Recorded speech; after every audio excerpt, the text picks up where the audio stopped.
The phone rang at 3 in the morning, cutting through the silence like a knife.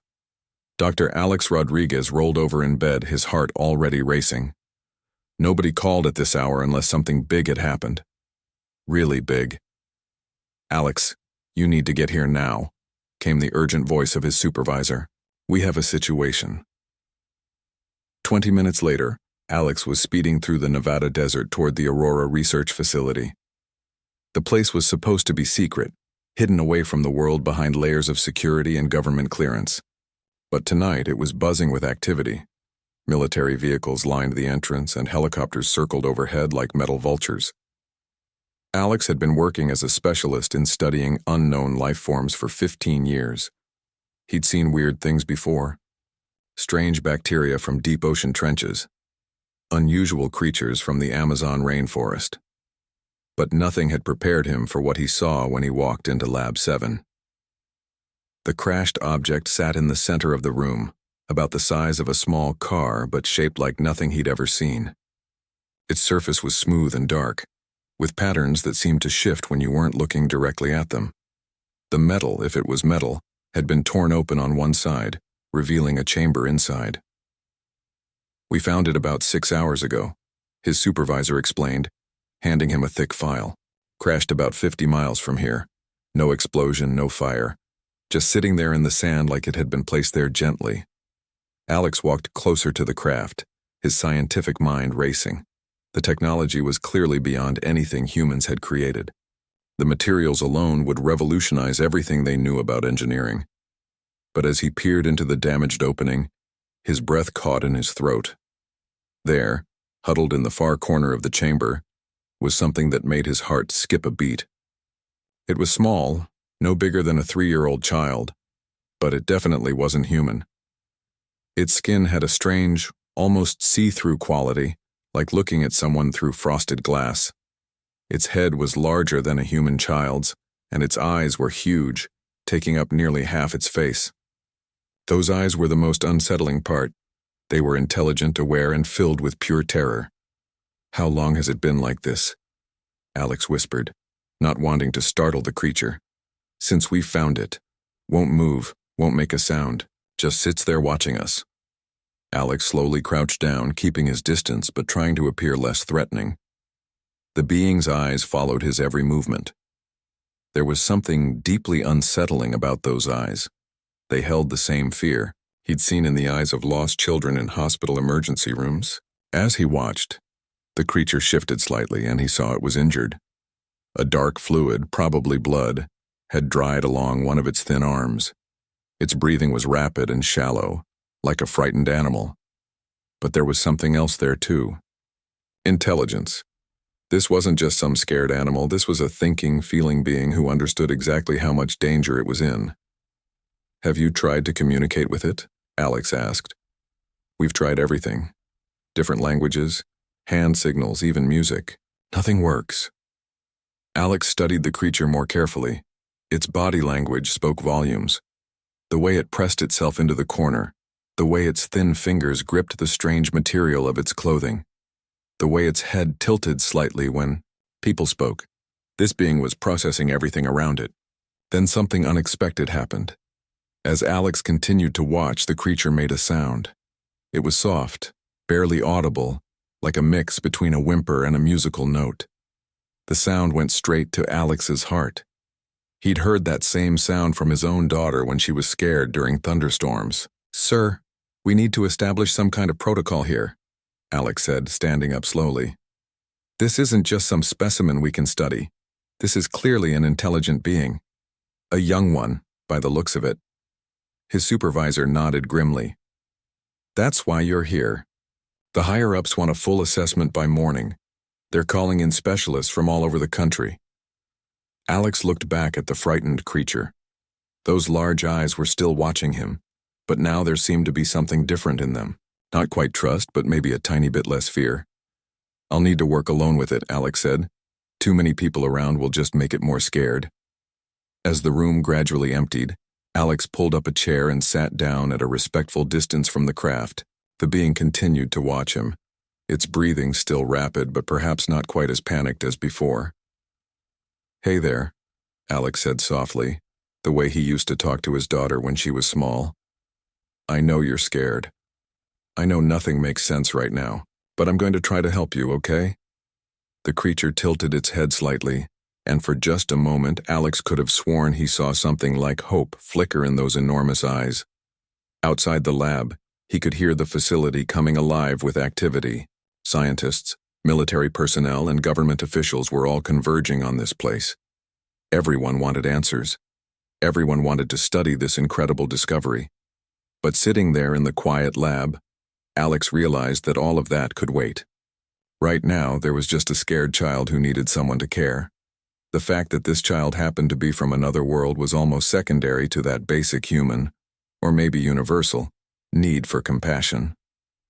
Alex settled back in his chair, preparing for what he knew would be a long night.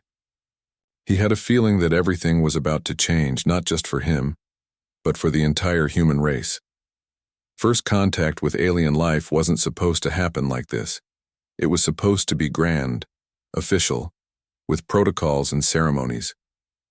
Instead, it was happening in a quiet lab in the middle of the Nevada desert, with a frightened child who just wanted to go home. The creature made that soft, musical sound again, and Alex felt his heart break a little. Whatever happened next, he was going to make sure this little being was treated with the dignity and care it deserved. The future of human-alien relations might very well depend on how they handled these next few crucial hours. As he sat there in the dim light of the lab, Alex couldn't shake the feeling that he was standing at the most important crossroads in human history. And it all started with a scared child who needed someone to care. By morning, the Aurora Research Facility had transformed into something resembling a small city. Black SUVs filled the parking lot, and serious-looking people in expensive suits hurried through the corridors carrying briefcases and classified folders. Alex had spent the entire night in Lab 7, watching over the alien child. He'd managed to get a few hours of sleep in his chair, but every time he stirred, those large eyes were watching him. The creature seemed to sleep too, but only in short bursts, always staying alert to its surroundings. At exactly 8 a.m., Alex was summoned to Conference Room A. He'd never been in this room before. It was reserved for the highest-level meetings. When he walked in, he understood why. The room was filled with people who looked like they ran the world from behind the scenes. At the head of the table sat a woman with steel-gray hair and eyes that seemed to see everything. Next to her was a man in a military uniform with more ribbons than Alex could count. Around the table were faces he recognized from classified government files, the people who made decisions that affected millions of lives. Dr. Rodriguez, the woman said, her voice carrying the authority of someone used to being obeyed. I'm Director Chen. Thank you for your preliminary work with the subject. Alex bristled slightly at the word subject, but he kept his expression neutral. What would you like to know? Everything. What is it? Where did it come from? What does it want? Is it dangerous? Alex pulled out his notes, though he hardly needed them. He'd spent hours thinking about these very questions. Based on my observations, we're dealing with a juvenile member of an unknown species. Possibly what we might call a child or young adolescent. The military man leaned forward. General Brooks, how can you be sure it's young? Body proportions, behavior patterns, emotional responses. Everything about this being suggests youth and vulnerability. It's scared, injured, and appears to be looking for protection or comfort. Director Chen made a note. Injured how? Appears to be from the crash. Nothing life-threatening, but enough to cause pain and distress. The being seems to understand that it's in an unfamiliar and potentially dangerous situation. Has it communicated? Asked a man Alex didn't recognize. Not in words, but yes. It's clearly intelligent. It responds to tone of voice, watches body language, and shows emotional reactions that suggest complex thinking. This isn't just an animal, this is a thinking, feeling individual. The room fell silent for a moment. Alex could practically see the wheels turning in everyone's heads. First contact with alien intelligence was the biggest event in human history, and they all knew it. What are your recommendations for proceeding? Director Chen asked. Alex had been dreading this question, but he'd prepared for it. We need to establish trust first. This being is traumatized and frightened. Any aggressive approach could shut down communication permanently. We should focus on making it feel safe. General Brooks shook his head. Our priority should be gathering intelligence. We need to know about their technology, their capabilities, their intentions. Their intentions? Alex couldn't hide his disbelief. General, this is a child. What intentions could it possibly have beyond wanting to survive and get home to its family? That's exactly what we need to find out, the general replied firmly. This could be a scout, a test, or part of a larger plan. Alex felt his temper rising. Look, I've spent 15 years studying behavior patterns in unknown species. This being is displaying classic signs of a lost, frightened juvenile. It's not plotting anything, it's just scared. Director Chen held up a hand to stop the argument. Dr. Rodriguez, you'll continue to be the primary contact with the being, but you'll follow strict protocols. Everything is to be recorded and analyzed. We need to learn as much as possible. For the next hour, they discussed procedures, security measures, and research protocols. Alex found himself fighting for every small consideration for the creature's well-being. When someone suggested keeping it sedated for easier study, Alex had to bite his tongue to keep from saying something that would get him thrown off the project. Finally, the meeting broke up and Alex hurried back to Lab 7. The moment he walked in, he could see that something had changed. The creature was no longer huddled in the corner of the craft. It had moved to the edge of the opening and was looking around the lab with what appeared to be curiosity, rather than pure fear. When it saw Alex, something remarkable happened. The being made that soft musical sound again, but this time it wasn't filled with fear. It almost sounded like greeting. "Hey there," Alex said softly, resuming his position in the chair. "Miss me?" The creature tilted its head, studying him. Then slowly and carefully it extended one thin arm toward him. Not reaching for him exactly, but gesturing in his direction, Alex felt his heart race. This was communication. Basic but real communication. Over the next several hours, Alex worked on building trust with the being. He brought it water in a small cup, setting it down near the craft and backing away. The creature watched him carefully before picking up the cup and drinking. The relief on its face was unmistakable. He tried showing it pictures, images of Earth, of humans, of families. The being seemed particularly interested in pictures of human children. When Alex showed it a photo of children playing, the creature made a sound that could only be described as wistful. All of this was being recorded by cameras hidden throughout the lab. Alex knew that every gesture, every sound, every interaction was being analyzed by teams of experts, but he tried to focus on the individual in front of him, rather than the larger implications. As the day wore on, Alex began to notice something else. The being seemed to be studying him just as intently as he was studying it. Those large eyes followed his movements, noted his expressions, seemed to be learning about human behavior. Late in the afternoon, something extraordinary happened. Alex was explaining to the creature that he was going to step out for a few minutes to get some food. He pointed to himself, made walking motions, then pointed to his watch to indicate time. The being watched this pantomime carefully. Then in a voice so soft Alex almost missed it, it made a sound that was clearly an attempt to mimic human speech. It wasn't words exactly, but it was definitely an effort to communicate in his language. Alex felt tears spring to his eyes. This wasn't just first contact. This was the beginning of a conversation between two intelligent species. And it was happening because a frightened child was trying to reach out to the one person who had shown it kindness. As Alex left the lab to brief the review committee on the day's progress, he couldn't shake the feeling that they were standing at a crucial moment in history. How they handled this situation would determine not just the fate of this one being, but potentially the future relationship between Earth and whoever had sent this child across the stars.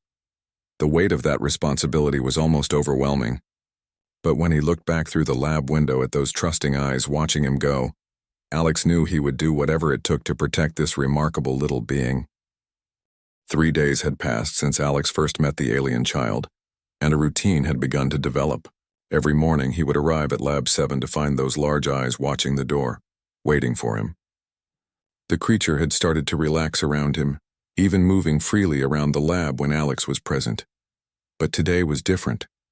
Today the medical team was scheduled to conduct their first full examination of the being. Alex arrived early, hoping to prepare the creature for what was coming. But when he walked into the lab, his heart sank. The child was back in the corner of the craft, trembling visibly. Somehow it seemed to sense that something unpleasant was approaching.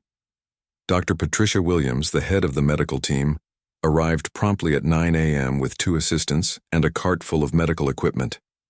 She was a competent doctor, but she approached the alien child like it was a laboratory specimen rather than a living being. "We'll need to do a complete physical examination," Dr. Williams announced, pulling on latex gloves. "Blood samples, tissue samples, neurological tests. The works." Alex watched the creature's reaction to the doctor's clinical tone and the sight of the medical instruments. The being pressed itself further into the corner, and its skin began to take on a slightly different hue, deeper, darker, like it was trying to make itself invisible. "Maybe we should take this slowly," Alex suggested. "Let it get used to Dr. Williams first." "We have our orders," Dr. Williams replied curtly. "The committee wants a full medical report by tomorrow." What happened next would haunt Alex for the rest of his life. Dr. Williams approached the craft with her equipment, speaking in the same tone she might use with an uncooperative patient. "Now, we're just going to run some tests. Hold still." The moment she reached toward the creature, everything went wrong. The being let out a sound that was part scream, part wail, part something altogether alien. It wasn't just fear, it was pure terror. The sound seemed to come from somewhere deep inside the creature's being, bypassing the ears and going straight to the heart. The child began to hyperventilate, its thin chest rising and falling rapidly. Its skin started to change colors rapidly, first pale, then flushed, then taking on an almost translucent quality that made it look fragile beyond description. "Stop," Alex said firmly. "You're terrifying it." But Dr. Williams was focused on her job. "We need these samples. Hold it down if necessary." When her assistant moved to restrain the creature, the being let out another one of those heartbreaking cries. This time Alex could see that it was looking directly at him, its eyes wide with panic and what looked like betrayal. It had trusted him, and now it thought he was part of whatever was happening to it. That was when Alex made a decision that would change everything. Without thinking about protocols or consequences, Alex pushed past Dr. Williams and her assistants. He climbed up onto the craft and, as gently as he could, gathered the trembling creature into his arms. The effect was immediate and profound. The moment Alex's arms wrapped around the small being, its panicked breathing began to slow. The rapid color changes in its skin gradually settled into a soft, pale glow. Most remarkably, the creature curled against his chest like a frightened child seeking comfort from a parent. Alex felt the being's heart racing against his chest, or what he assumed was its heart. It felt fragile and bird-like, but as he held it gently, the frantic beating began to calm. "There," Alex whispered, using the same tone he'd once used to comfort his own daughter after nightmares. "It's okay. You're safe. I won't let anyone hurt you." The creature's large head came to rest against Alex's shoulder, and he could feel some of the tension leaving its small body. It made a soft sound, not the musical note from before, but something that sounded almost like a sigh of relief. Dr. Williams stood frozen, her medical instruments forgotten in her hands. "Dr. Rodriguez, you're contaminating the subject." "The subject has a name," Alex said firmly, though he realized he didn't actually know what that name might be. "And right now, this child needs comfort more than it needs to be poked and prodded." The lab had fallen completely silent, except for Alex's quiet words of reassurance and the creature's gradually slowing breaths. But Alex was aware that everything was being recorded. Every moment of this unprecedented interaction was being watched by people who would analyze it, frame by frame. In the observation room above, Director Chen stood with General Brooks and a room full of specialists, all staring at the screens in complete silence. No one moved. No one spoke. They were witnessing something that had never happened before in human history, a member of an alien species seeking comfort from a human being. "Look at the biometric readings," whispered one of the technicians. "Its stress levels are dropping dramatically." On the screen they could see Alex gently rocking the creature, the way parents had rocked frightened children for thousands of years. The being's skin had settled into a soft, warm glow, and its breathing had become deep and regular. "This is remarkable," Dr. Williams admitted, her scientific mind overriding her initial irritation. "Its physiology is responding to human contact in ways we never anticipated." Alex could feel the creature relaxing further in his arms. Its grip on his lab coat loosened, and it shifted slightly to look up at his face. Those large eyes, no longer filled with terror, studied his features with what looked like curiosity and something else. Gratitude? Maybe. Or the beginning of trust. "Hey there, little one," Alex said softly. "Feeling better?" The creature made a sound that was definitely an attempt at communication. Not quite human words, but clearly an effort to respond to Alex's question. General Brooks, watching from above, spoke for the first time since the incident began. "This changes things." Director Chen nodded slowly. "The being has formed an attachment to Dr. Rodriguez. This could be either very useful or very problematic." "Useful how?" asked one of the other observers. "If Dr. Rodriguez can maintain this level of trust, the being might be willing to share information about its origins, its people, its technology." "And problematic how?" Director Chen was quiet for a long moment, watching as Alex continued to comfort the alien child. "Because now we have to consider the ethical implications of what we're doing. That's not just a specimen down there anymore. That's a sentient being who has chosen to trust one of us. The question is, what do we do with that trust?" In the lab below, Alex was asking himself the same question. The creature in his arms felt so small, so vulnerable. It was clearly intelligent, clearly capable of forming emotional bonds, clearly suffering from being separated from whatever family or community it belonged to. As he held this remarkable being, Alex realized that everything had changed. This wasn't just about first contact anymore. It wasn't about studying alien technology or assessing potential threats. This was about how humanity would choose to treat a child from the stars, with compassion or with cold scientific detachment. The creature made another soft sound and settled more comfortably against his chest. In that moment, Alex made a silent promise. Whatever happened next, whatever pressures came from above, he would not let this child suffer. He would not let humanity's first contact with alien intelligence be remembered as the moment they chose fear over love. The bond that had formed between them in those few minutes would prove to be more important than anyone in that room could possibly imagine. The emergency session of the High Council had been going on for 6 hours, and tempers were running high. Coffee cups and empty food containers littered the conference table, but no one seemed to notice. All attention was focused on the heated debate that would determine the fate of the alien child.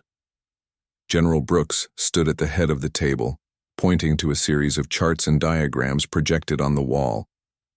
"Ladies and gentlemen, we are looking at the greatest opportunity in human history.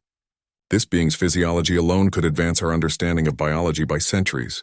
The craft it arrived in contains materials and technology that could revolutionize everything from medicine to space travel." He clicked to the next slide, showing detailed scans of the alien vessel. "The propulsion system appears to use principles we don't even have names for yet. The hull material is stronger than anything we've ever created, but lighter than aluminum. We could learn more from one thorough examination than from decades of theoretical research." Director Chen leaned back in her chair, studying the faces around the table. "And what exactly are you proposing, General?" "Full scientific analysis. Complete biological study. We need to understand how this being's brain works, how its body processes energy, how it survived interstellar travel. This knowledge could ensure humanity's survival and advancement for generations to come." Dr. Elizabeth Warren, the facility's lead psychologist, shook her head firmly. "General, you're talking about dissection. You're talking about treating a sentient child like a laboratory rat." "I'm talking about securing humanity's future," Brooks shot back. "We don't know if this is the advanced scout for an invasion force. We don't know if more of them are coming. We need information, and we need it now." Warren stood up, her face flushed with anger. "Have you watched the recordings from the past week? This being shows clear signs of intelligence, emotional depth, and the capacity for trust. It's not a threat. It's a child who's lost and scared and looking for help. A child that could be gathering intelligence on our capabilities right now." Brooks countered. Director Chen raised her hand for silence. "Dr. Rodriguez's report paints a very different picture, General.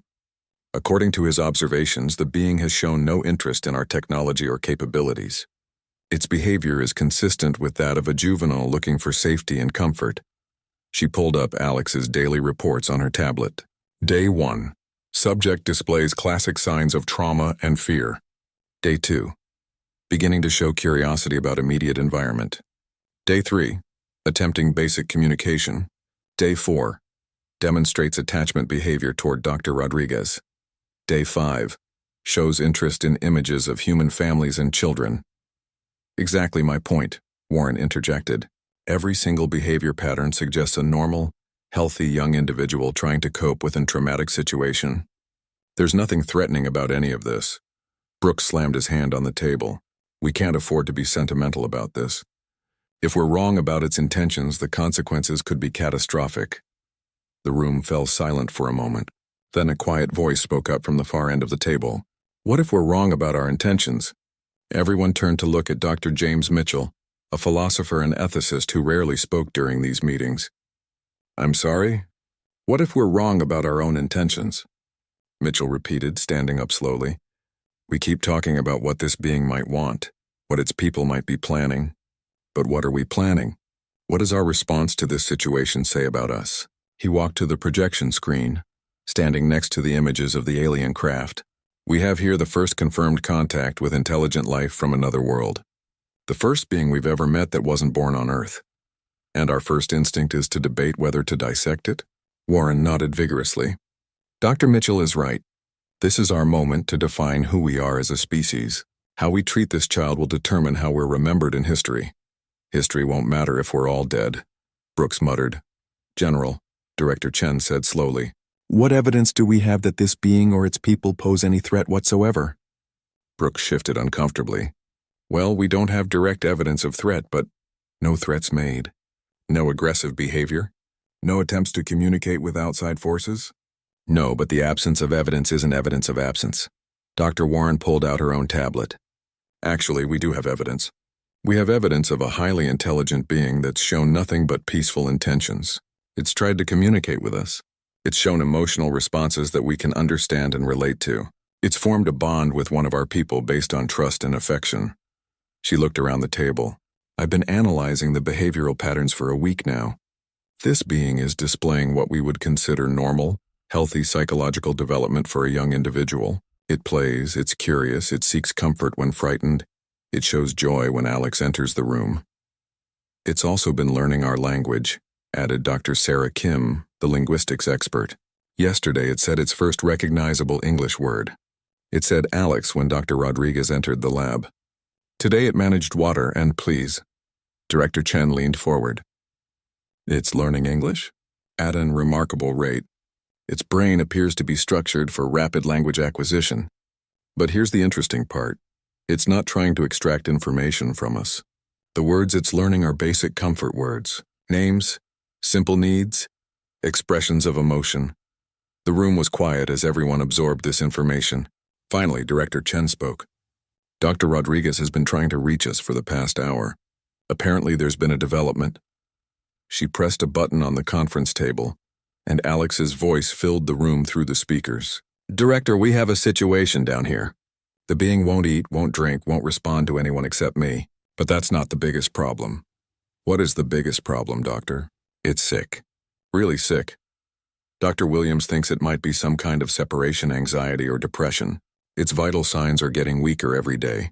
It's like it's giving up. The silence in the room was deafening. How sick? Warren asked. Dr. Williams estimates that if this continues, we might lose it within the next few days. It's not a physical illness, it's psychological. The being is showing all the signs of an individual who's lost hope. General Brooks stood up abruptly.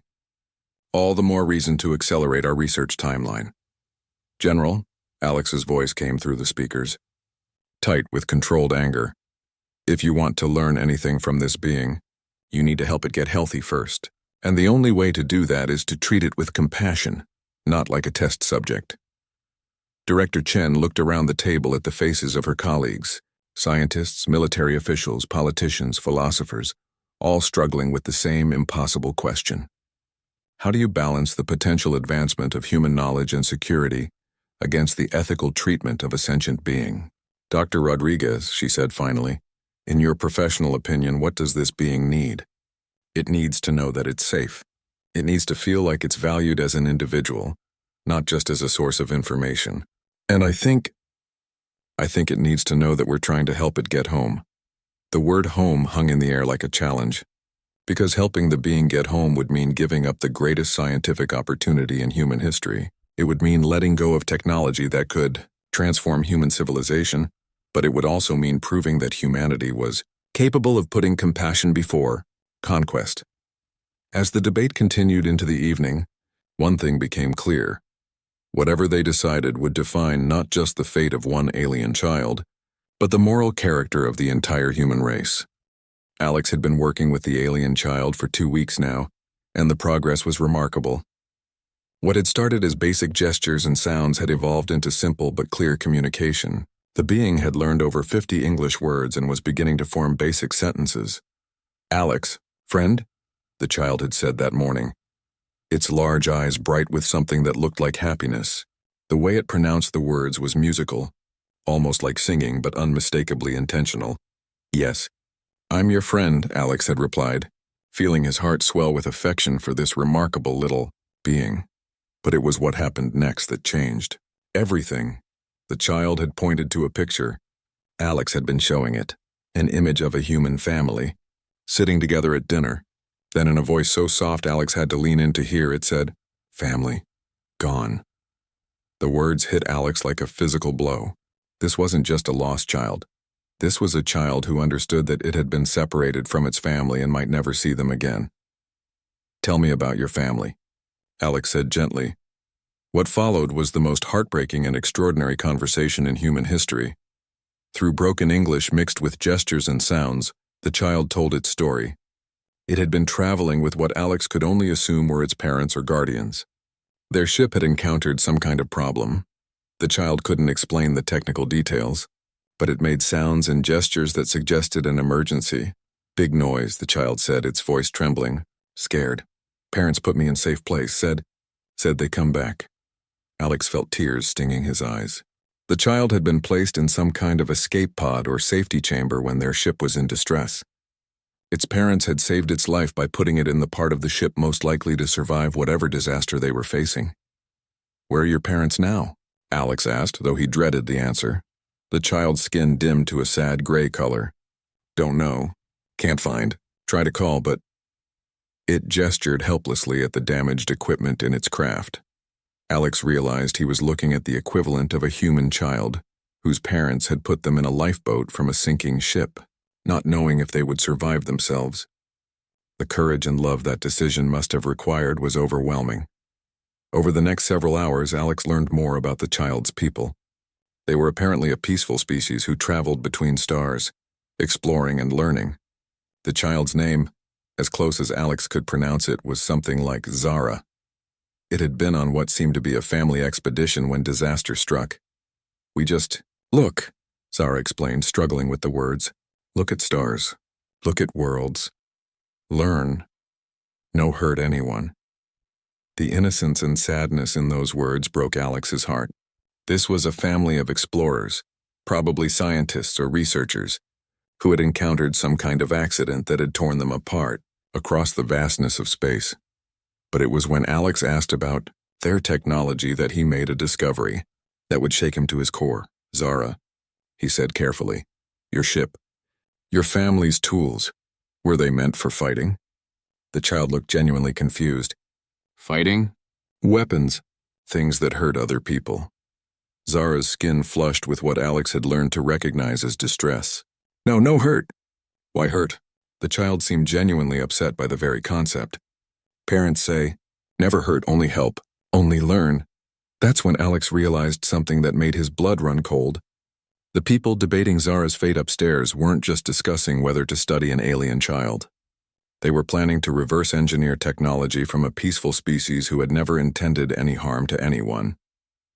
That evening, Alex stayed late in the lab, ostensibly to write his daily report. But instead he used his security clearance to access files he'd never seen before.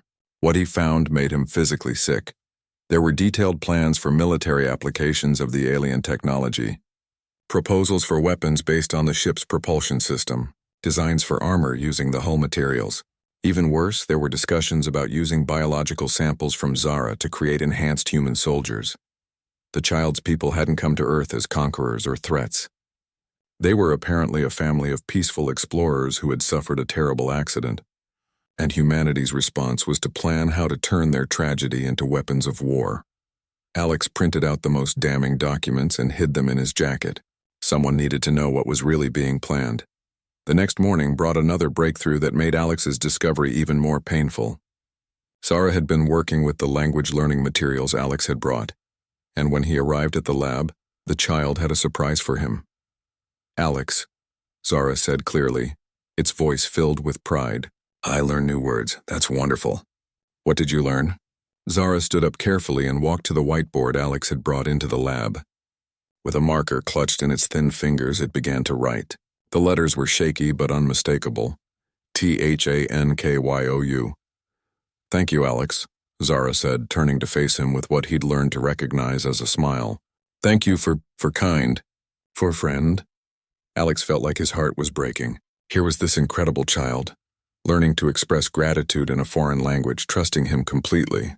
And somewhere above them, people were planning to treat Zara like a resource to be exploited rather than a person to be protected. That afternoon, Alex made a decision that would put his career, his freedom, and possibly his life at risk.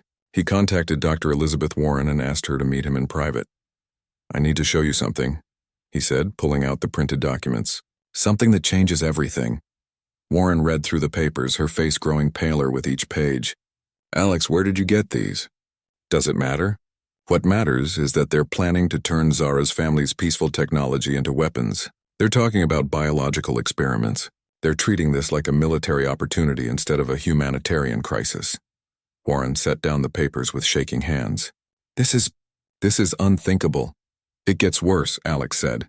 "Zara told me more about its people today. They're apparently pacifists. They don't even understand the concept of warfare, and we're planning to use their technology to build better ways to kill each other." "What are you asking me to do?" Alex looked toward the lab where Zara was probably waiting for him to return. "I'm asking you to help me make sure this child gets treated with the dignity and respect it deserves. I'm asking you to help me make sure humanity doesn't make first contact memorable for all the wrong reasons." Warren was quiet for a long moment. Then she looked up at Alex with determination in her eyes. "What do you need me to do?" As they began to plan their next move, neither of them realized that their conversation was being monitored. In a security office 3 floors above, General Brooks listened to every word through surveillance equipment that Alex hadn't known existed. The battle for Zara's future and humanity's soul was about to begin. The emergency meeting was called for 2 p.m. sharp. Alex knew it wasn't a coincidence that the timing gave him barely 30 minutes' notice. They wanted him off balance, unprepared. But what they didn't expect was that he would bring Zara with him. "Alex, where go?" Zara asked as Alex gently helped the child down from its favorite perch near the lab window. "We're going to meet some people," Alex said, trying to keep his voice calm. "Important people who need to understand something very important about you." Zara's large eyes filled with concern. The child had become remarkably good at reading Alex's moods, and it could sense his tension. "Alex worried?" "A little," Alex admitted. "But everything will be okay. I promise." As they walked through the corridors toward Conference Room A, Alex could feel the stares of personnel they passed. Word had gotten around the facility about the alien child, but most people had only seen it on security monitors. Seeing Zara in person, walking hand in hand with Alex like any human child might walk with a trusted adult, was clearly having an impact. The child was wearing clothes that Dr. Williams had found for it. Simple pants and a shirt that were too big, but that Zara seemed to enjoy. It had been fascinated by human clothing, spending long minutes examining the buttons and zippers with the curiosity of any young being encountering something new. When they reached the conference room, Alex paused outside the door. He could hear angry voices inside. General Brooks was clearly in the middle of a heated argument with someone. "Alex?" Zara looked up at him with trust that made his heart ache. "What happened now?" "Now," Alex said, taking a deep breath. "We're going to show some people who you really are." He pushed open the door and walked into the room. Zara's small hand still clutched in his. The effect was immediate and profound. The room, which had been buzzing with conversation and argument, fell into complete silence. Around the large conference table sat 15 of the most powerful people in the military scientific complex. And they were all staring at a small alien child who was looking back at them with curious, intelligent eyes. Director Chen was the first to recover her composure.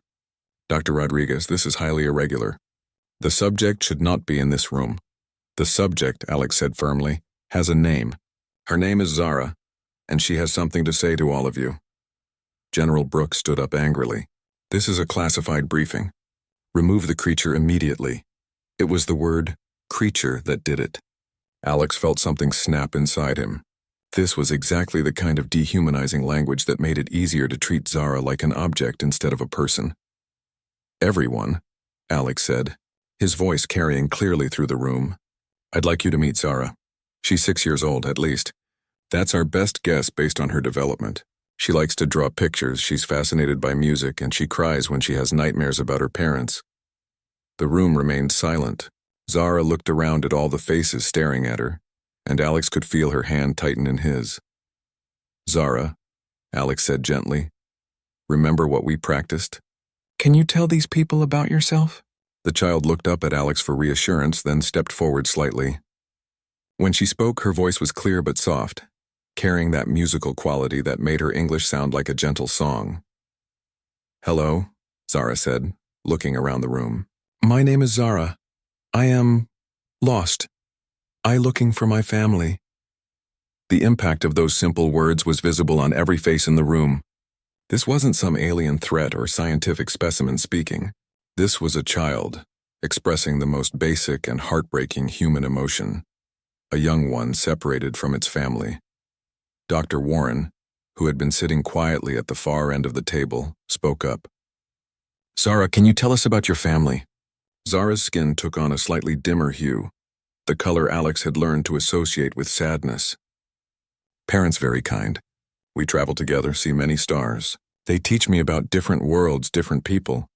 She paused, struggling to find the right words. When ship have problem, parents put me in safe place. Say they come find me, but her voice trailed off, and she looked down at her small hands. But they haven't found you yet, Alex finished gently. Zara nodded, and when she looked up, there were what could only be tears in her large eyes. I try to call them, try very hard, but machine broken. The silence in the room was deafening. General Brooks, who had been standing throughout the exchange, slowly sank back into his chair. Dr. Mitchell, the ethicist, was openly wiping tears from his eyes. Then Zara did something that no one expected. She walked around the table, approaching each person individually. To each one, she said the same thing, please, want go home. The words were simple, but they carried a weight that was almost unbearable. Here was an intelligent being from another world, using humanity's own language to express the most universal desire of any lost child, the want to return to the people who loved them. When Zara reached General Brooks, she stopped and looked up at him. You help Zara find family? The general, who had been advocating for aggressive study of the alien child just minutes before, found himself looking into those trusting eyes and struggling to speak. We're trying to understand your situation. Zara understand, the child said simply. You scared. Not know if Zara people good or bad. But Zara tell you, parents always say, never hurt anyone, only help, only learn. She reached into her pocket and pulled out something that made several people gasp. It was a small device, clearly of alien origin, that glowed with a soft, warm light. Parents give Zara this, she explained, holding it up for everyone to see. Say it show love even when far away. Say as long as it glow, love never gone. The device pulsed gently in her small hands, and Alex realized they were looking at the alien equivalent of a family photo or a locket, something parents had given their child to remember them by. Dr. Warren stood up slowly. Zara, if we could help you contact your parents, would you want to do that? The child's face lit up with hope so bright it was almost painful to see.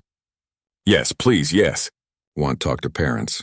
Want tell them Zara okay. Want tell them about kind humans who help. That's when Alex played his final card. He pulled out the documents he had discovered and placed them on the table. These are the current plans for Zara and her family's technology. I think you should all read them before you make any decisions about her future.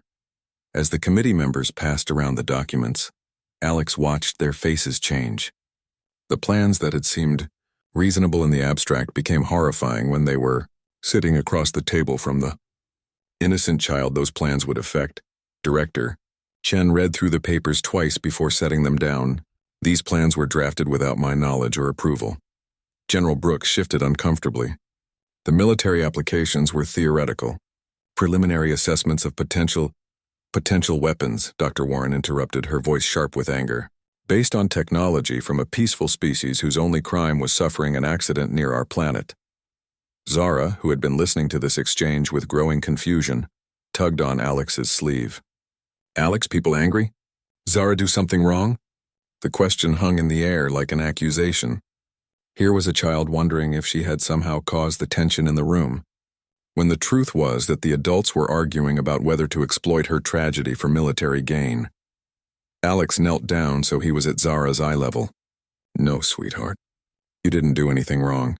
The grown-ups are just trying to figure out the best way to help you. Zara nodded solemnly, then looked around the room again.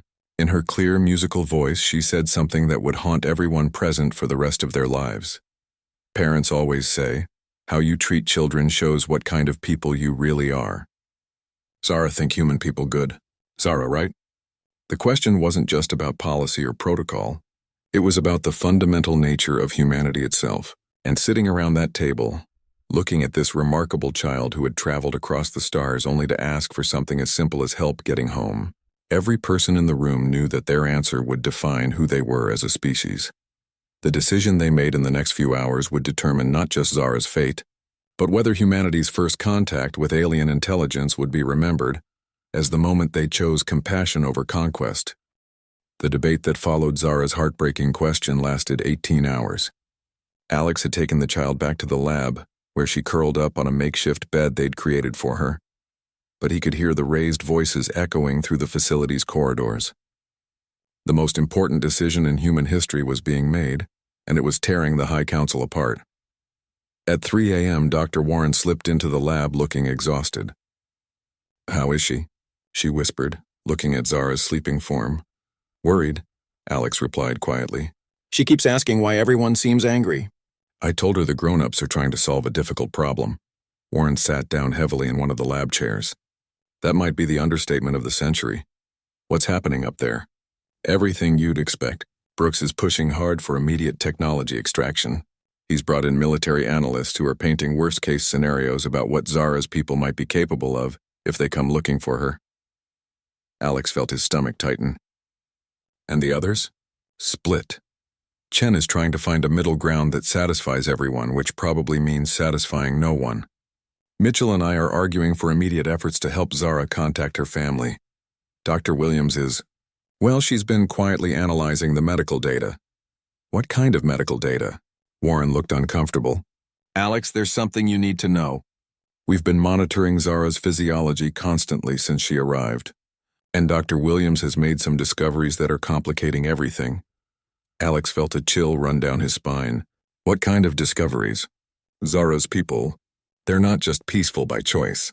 They appear to be biologically incapable of aggression. Their brain structure, their hormonal systems, their entire physiology seems designed for cooperation and empathy rather than conflict. Alex stared at Warren. That's good news, isn't it? It proves they're not a threat. You'd think so. But Brooks is spinning it differently. He's arguing that this makes them even more valuable for study. He wants to understand how their biology creates this peaceful nature. The implications hit Alex like a physical blow. He wants to weaponize pacifism. Worse, he's talking about genetic modification, about using what we learn from Zara to create enhanced human soldiers who are naturally cooperative and follow orders without question. Alex looked at Zara's sleeping form, her small chest rising and falling peacefully. The idea of using this innocent child's biology to create super soldiers was so horrific he could barely process it. Elizabeth, we can't let that happen. I know, but we're outnumbered. Unless something changes dramatically, Brooks is going to get his way. That's when the alarm started. The sound was deafening, a wailing siren that Alex had never heard before. Zara woke immediately, her large eyes wide with fear. Security lights began flashing, bathing the lab in red. What's happening?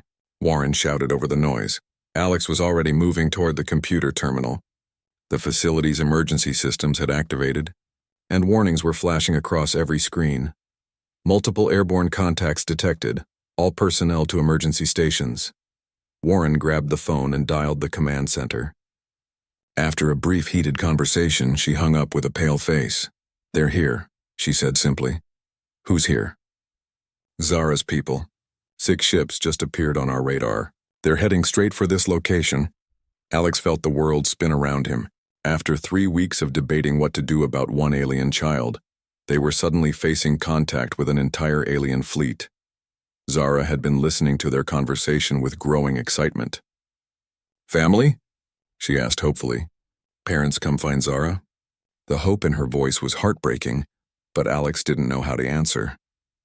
Were these ships here to rescue Zara? Or were they here for reasons that humanity wasn't prepared to face? Within minutes, the lab was filled with military personnel. General Brooks burst in, his face grim. We need to move the subject to a secure location immediately. Zara stays with me, Alex said firmly. This isn't a negotiation, Doctor. We're potentially facing an invasion force, and that creature is our only bargaining chip. That creature, Alex said, his voice dangerous, is a child whose family might have just arrived to take her home. Before Brooks could respond, Dr. Williams came running into the lab with a tablet in her hands. General, you need to see this. We've established communication with the lead ship. Everyone gathered around as Williams pulled up the transmission. The screen showed a being that was clearly related to Zara. The same large eyes, the same translucent skin, but adult-sized and radiating an aura of profound sadness and worry. When the being spoke, its voice had the same musical quality as Zara's, but deeper and more complex. Subtitles appeared at the bottom of the screen as the facility's computer struggled to translate. We seek our lost child. We mean no harm to your people. We only wish to recover our young one and leave in peace. Zara had been watching the screen with growing excitement, and suddenly she cried out in recognition. Kayla here! She ran to the screen, pressing her small hands against it. On the transmission, the adult being's expression changed dramatically. Even across the vast differences in species, the joy and relief on its face was unmistakable. Little star, came the translated response. We have found you. General Brooks stepped forward. This changes nothing. We still need to understand their capabilities, their intentions. But Alex was watching something else. He was watching Zara's reunion with what was clearly a beloved family member, and he was watching the faces of everyone in the lab. Even the hardened military personnel were being affected by the pure emotion of the moment. General, Dr. Williams said quietly, I need to show you something else. She pulled up another screen showing the energy readings from the alien ships. They're not armed, at least not in any way we can detect. Their technology seems to be purely defensive. Shields, life support, propulsion. There are no weapon signatures at all. That doesn't mean they can't be dangerous. Actually, it does. Williams looked around the room. Based on everything we've learned about Zara's people, I don't think they're capable of violence, even in self-defense. Their entire civilization appears to be built on cooperation and mutual aid. On the screen, more beings had appeared, clearly Zara's parents or guardians. The joy on their faces as they saw their child was overwhelming. Zara was chattering excitedly in her own language, apparently telling them everything that had happened to her. Then one of the adult beings looked directly into the camera and spoke in careful, halting English. Thank you for protecting our child. How can we repay this kindness? The question hung in the air like a challenge. Here was an advanced alien civilization, offering to repay humanity for caring for their lost child. What would humanity ask for in return? General Brooks opened his mouth to respond, but Alex stepped in front of him. Zara, Alex said gently, can you tell your family that we were happy to help? That we just want to make sure you get home safely? Zara translated Alex's words, and the response from her family was immediate and profound. The lead being spoke again, and this time its voice carried an emotion that transcended species barriers. Gratitude. The one who speaks shows the true heart of his people. We will remember this kindness. As the transmission continued, something became clear to everyone in the room. Humanity was being judged, not by their military might or their technology, but by how they had treated a vulnerable child who had fallen into their care. The decision they made in the next few minutes would determine not just Zara's future, but humanity's place in whatever larger community existed among the stars. And for the first time since this all began, Alex felt hope. Because in that moment, surrounded by the joy of a family reunion and the possibility of peaceful contact with another intelligent species, He realized that humanity still had a chance to choose compassion over conquest. The question was, would they take it? The moment of truth had arrived. 6 alien ships hung silently in Earth's atmosphere, visible to anyone who looked up at the morning sky. Around the world, governments were in emergency session, military forces were on high alert, and billions of people were asking the same question. What did these visitors want? But in Lab 7 of the Aurora Research Facility, the answer was beautifully simple. They wanted their child back. Alex stood with Zara in his arms as the High Council faced the most important decision in human history. Through the communication link, Zara's family waited patiently for humanity's response to their request for their child's return. General Brooks made one final attempt to change the course of events. Director Chen, we need to consider the strategic implications. This technology, this biological knowledge, it could advance human civilization by centuries. But Director Chen was watching something else. She was watching Alex gently brush tears from Zara's eyes as the child spoke in her musical language. To the family she thought she might never see again. She was watching Dr. Warren document every moment of this historic first contact. She was watching the faces of everyone in the room as they witnessed something that would be remembered forever. General, Chen said quietly, what kind of advancement would it be if we achieved it by exploiting a child? Before Brooks could answer, something remarkable happened. The lead ship transmitted a new message, and this time multiple voices spoke in unison. Zara's entire extended family, it seemed, all participating in the communication. People of Earth, came the translated message. We thank you for the care you have shown our young one. In our travels across the stars, we have met many species. Some greet strangers with weapons, others with suspicion. But you greeted our lost child with kindness. The voice paused, and when it continued, there was something profound in its tone. We wish to offer you a gift, not because you demand it, but because you have shown us the content of your hearts. Dr. Williams quickly pulled up readings from the alien ships. They're transmitting data, massive amounts of information. On the screens around the lab, streams of alien text and diagrams began appearing. Even without translation, it was clear they were looking at technical specifications, scientific formulas, and detailed explanations of technologies beyond human understanding. They're giving us everything, Williams whispered in amazement. Propulsion systems, energy generation, medical knowledge, it's all here. Zara looked up at Alex with confusion. Why everyone's surprised is normal. When someone helped your family, you help them back. The simple statement hit everyone in the room like a revelation. To Zara's people, this wasn't a calculated exchange or a diplomatic negotiation. It was just what you did when someone showed kindness to your child. You returned that kindness. General Brooks stared at the incoming data with something approaching awe. This is more than we ever hoped to gain through study. And we're getting it because we chose to be decent human beings, Dr. Warren added pointedly. Alex felt Zara tugging on his shirt. Alex can go home now? Want to hug parents. The innocence of the request coming in the middle of this world-changing moment brought tears to Alex's eyes. Yes, sweetheart. You can go home now.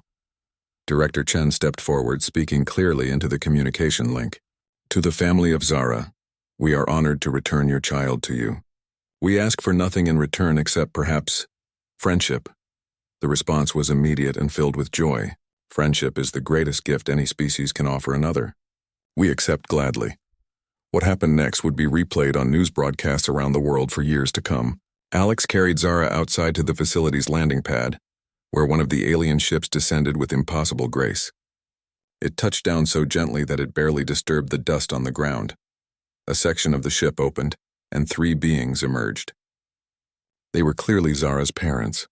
Their joy at seeing their child was overwhelming and unmistakable. When Zara saw them, she let out a cry of pure happiness and ran to them as fast as her small legs could carry her. The reunion was everything Alex had hoped it would be. Zara's parents lifted her up, holding her close, and Alex could see that they were crying, or at least showing their species equivalent of tears. The love between them transcended every difference in biology or culture. But then something unexpected happened. Zara broke away from her parents and ran back to Alex. She hugged his legs tightly, looking up at him with those large, trusting eyes. Thank you, Alex, she said in clear English. You best friend. You keep Zara safe when scared. She reached into her pocket and pulled out the glowing device her parents had given her, the one that represented their love even across the vast distances of space. To Alex's amazement, she pressed it into his hands. "For you," she said simply. "So Alex, remember, love never gone." Alex knelt down, accepting the gift with shaking hands. "I'll never forget you, Zara. Ever." Zara's parents approached then, and one of them, Alex assumed it was her mother, placed a gentle hand on his shoulder. When she spoke, her words were translated through a small device. "You protected our most precious gift when she was lost and afraid. There is no greater kindness in the universe. We will tell all our people of the human named Alex who has the heart of a parent." As Zara's family prepared to leave, her father transmitted one final message to the assembled crowd that had gathered to witness this historic moment. "We go now, but we are no longer strangers. The bonds formed in kindness are stronger than the distances between stars. When you travel to the far reaches of the galaxy, as we know you will someday, you will find friends waiting for you, friends who remember how you treated a lost child." The ship began to rise, but through the transparent panels, they could see Zara pressed against the window, waving goodbye. Alex waved back, clutching the small device she had given him, feeling his heart break and soar at the same time. As the ships disappeared into the afternoon sky, Alex found himself surrounded by his colleagues, all of them trying to process what they had just witnessed. But his thoughts weren't on the technology they'd been given or the diplomatic implications of first contact. He was thinking about a scared little girl who had fallen from the stars and taught humanity that the most important choice they could make was simply to be kind. In the weeks that followed, as Earth began to unlock the secrets of the alien technology and prepare for its first tentative steps into a larger galactic community, Alex kept Zara's gift on his desk. It glowed softly just as she had promised, a constant reminder that love, whether between species or across the vastness of space, never truly fades. And sometimes, late at night when he was working alone in his lab, Alex could swear he heard something on the edge of human hearing, a soft, musical sound that might have been the cosmic equivalent of a child's laughter, carried on signals from the stars. Humanity had passed its first test. When faced with a vulnerable being from another world, they had chosen compassion over conquest, kindness over exploitation. And in return, they had been welcomed into a universe far more wonderful and welcoming than they had ever dared to imagine. The story of Alex and Zara became legend, told and retold whenever humans met new species among the stars. It was a reminder that the most profound moments in history often come down to the simplest choices: how we treat those who are lost, afraid, and far from home. Years later, when Earth's first ambassador to the Galactic Council was asked why humanity had been accepted so readily into the interstellar community, the answer was always the same: because when we met their child, we chose to be parents instead of predators. And somewhere among the stars, a young being who had once been lost and frightened remembered the human who had held her when she was scared, and smiled.